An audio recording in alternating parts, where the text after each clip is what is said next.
un réel plaisir de lancer cet après-midi, en votre présence, l'opération de reboisement de l'un des 18 sites fragiles du cordon dunaire de la frange littorale de Nouakchott. Cet événement s'inscrit dans le cadre de la Semaine nationale de l'arbre, placée sous le thème « Un Mauritanien, un arbre ». Donc cette activité est la deuxième de la journée de lancement de cette semaine.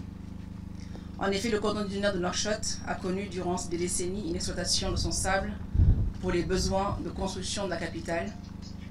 Cette exploitation a malheureusement affaibli la structure dunaire de manière générale. Par endroits, de nombreuses brèches sont formées, conjuguées à l'action de l'homme.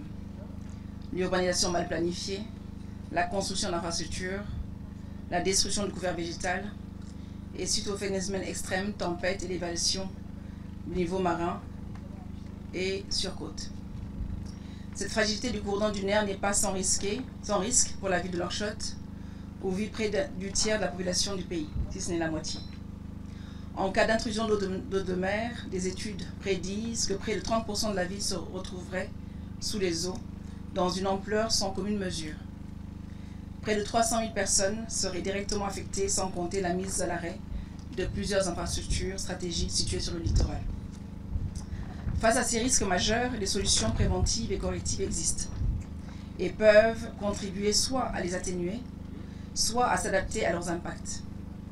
Les mesures recommandées portent sur la réalisation de travaux de confortement du cordon littoral, la mise en œuvre d'un programme de végétalisation le long du littoral et autour de la ville, la maîtrise de l'occupation du sol, en l'occurrence au niveau du domaine public maritime, et enfin la vulgarisation des solutions fondées sur la nature pour la protection à long terme du littoral de Nouakchott.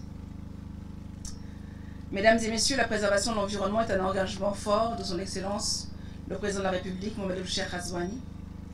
Le chef de l'État a en effet inscrit cette problématique, encore une fois, au cœur de son programme pour ce deuxième mandat, Mon ambition pour la patrie. Le ministère de l'Environnement met en œuvre cette politique. En traduisant ses engagements en actions ambitieuses, depuis 2022, nous avons intensifié nos efforts en lançant des opérations de surveillance du littoral, de sensibilisation des usagers sur l'importance de la protection du cordon dunaire et des activités de reboisement à grande échelle.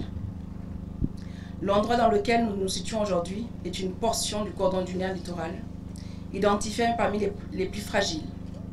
Il faut savoir que le cordon dunaire mauritanien compte 18 brèches, et parmi lesquelles 9 devaient être colmatées par le projet WACA, et qui va démarrer, j'espère prochainement, le colmatage des trois premières brèches. Le ministère de l'Environnement, avec le concours de ses partenaires, a reboisé 2 hectares l'année dernière. L'opération de cet après-midi consistera à poursuivre cet effort de reboisement à travers la mobilisation de 1200 plants composés d'espèces végétales parfaitement adaptées à l'environnement littoral, tels que le filao ou le tamaris.